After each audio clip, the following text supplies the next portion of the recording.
কি বলবেন একবারে দিল্লি রাজ, যন্তর মন্তরের রাজ একেবারে কলকাতায়, কি বলবেন জেঙ্গিরা রাস্তায় আমি একেবারে সাংবাদিক থেকে পুলিশ উভয় পক্ষই আক্রমণ, কি বলবেন? বিষয় হচ্ছে যে ভারতবর্ষ একটি নির্দিষ্ট দিশা নিয়ে চলছে, যেখানে ছাত্ররা যে আন্দোলন করছেন সেই আন্দোলনের বিষয়ে সম্মানীয় প্রধানমন্ত্রী তিনি বিবৃতি দিয়েছেন। তিনি মধ্যরাত্রে নিজে বিবৃতি দিয়ে তাদের যা দাবি আছে সেই দাবির বিষয়ে সংশ্লিষ্ট বিষয়ে প্রতিবেদন রেখেছেন। তার পরবর্তী সময়ে যারা সেই বিভাগীয় লোকজন আছেন, মন্ত্রী আছেন, তারাও ছাত্র সংগঠনের যারা আছেন তাদের সঙ্গে বসছেন যাতে সমস্যার সমাধান হয়। এবং যে কারণে আজকে এই বিবাদটা আরম্ভ হয়েছে সেই প্রশ্নপত্র ফাঁসের বিষয়ে সিবিআই তদন্ত হচ্ছে এবং যারা যারা এই বিষয়ে দোষী আছেন তাদের উপযুক্ত শাস্তির ব্যবস্থা কেন্দ্র সরকার করেছেন। তারপরেও কিছু পুঁজিবাদী বিরোধী সংগঠন আছে, কিছু রাজনৈতিক দল আছে, তারা ভারতবর্ষের এই যে উন্নতি এবং যে প্রগতি আস্তে আস্তে ডেভেলপমেন্ট হচ্ছে তাদের আর মানুষের কাছে যাওয়ার ওয়ে আউট নেই, তাই এটাকে একটা খড়কুটোর মতো ধরে আগিয়ে যাওয়ার চেষ্টা করছে।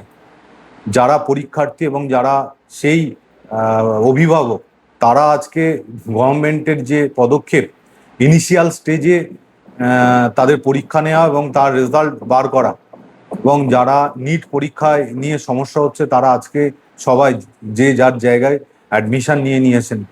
তো তারপরে এই যে শিক্ষামন্ত্রীর পদত্যাগ বা বিভিন্ন দাবি, যে ভারতবর্ষের টুকরো টুকরো জ্ঞান আছে, আপনারা দেখেছেন জামেতে ইসলামী বাংলাদেশের যে মৌলবাদী সংগঠন বা বাইরের যে সমস্ত সংগঠন আছে মৌলবাদী সংগঠন, তারা ভারতকে বিচ্ছিন্ন করার এবং ভারত সরকারকে বিব্রত করার জন্য উদ্গ্রীব হয়ে উঠেছে। আমরা যারা ভারতীয় জনতা পার্টির কার্যকর্তা আছি এবং ভারতবর্ষের সমস্ত নাগরিক 140 কোটি মানুষ, তারা মোদিজির সঙ্গে আছেন এবং আমরা চাই ছাত্র এবং যুবক তাদের ন্যায্য অধিকার বুঝে পাক এবং তারা বুঝে আশা করি পাবেন।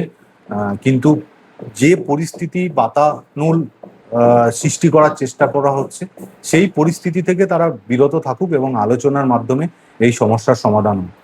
আর এটা পশ্চিমবঙ্গের ডবল ইঞ্জিনের সরকার, সম্মানীয় শুভেন্দু অধিকারী যে প্রতিবাদ মিটিং মিছিল হবে সেটা শান্তিপূর্ণভাবে হোক।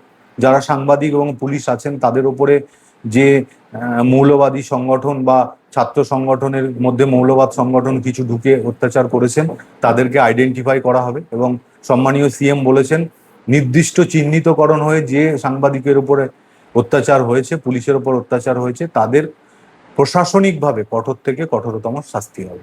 দাদা একেবারে ওই আন্দোলনে দেখা যাচ্ছে যেখানে এসএফআই এর নাম বেশি মানে প্রকাশিত হচ্ছে, কিন্তু ওই আন্দোলনে টিএমসিপি যারা করতো বিগত দিনে তারা কিন্তু টিএমসিপি ছাত্র সংগঠন কিন্তু সেখানে উপস্থিত ছিল, কি বলবেন? এখন ওই নীল রঙে মিশে গেছে লাল, সেই রকম বিষয়, বুঝলেন তো? নীল লাল সবুজ সব একাত্মীকরণ হয়ে গেছে।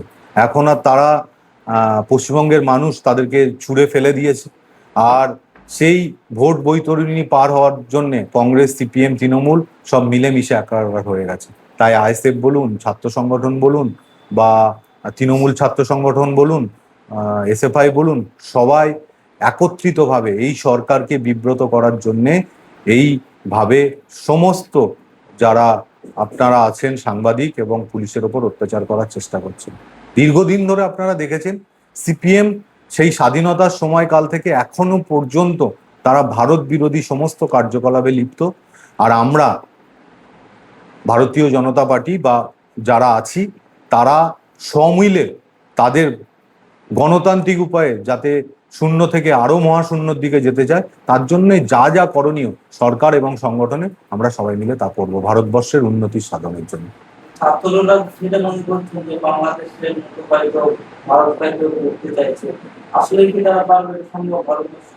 ভারতবর্ষের গণতন্ত্র অত্যন্ত শক্ত, আর ভারতবর্ষের যিনি প্রধানমন্ত্রী আছেন সম্মানীয় নরেন্দ্র মোদীজি, তিনি শুধু ভারতবর্ষের নেতা নয়, সারা পৃথিবীর সর্বাপেক্ষা এখন সর্বশ্রেষ্ঠ কয়েকজন নেতার মধ্যে তিনি পড়ছেন। তাই তার নেতৃত্বাধীনে সরকারকে অন্য অন্য দেশের মতো যে তাকে সরকার থেকে বহিষ্করণ করবে, সেটা ওই দিবা স্বপ্নের মতো হয়ে তাদের কাছে থাকবে।